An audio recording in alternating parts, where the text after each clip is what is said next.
देवी प्रपन्नार्तिहरे प्रसीद प्रसीद मातर जगतो अखिलस्य प्रसीद विश्वेश्वरी पाहि विश्वम् स्वविश्वरी देवी चराचरस्य आधारभूता जगतस्त्वमेका महीस्वरूपेण यतः स्थितासि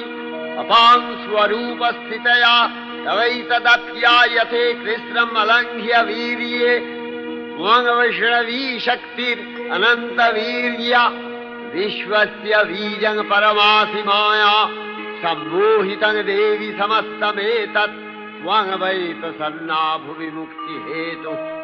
विद्या समस्ता तव देवि भेदा स्त्रियः समस्ता सकला जगत्सु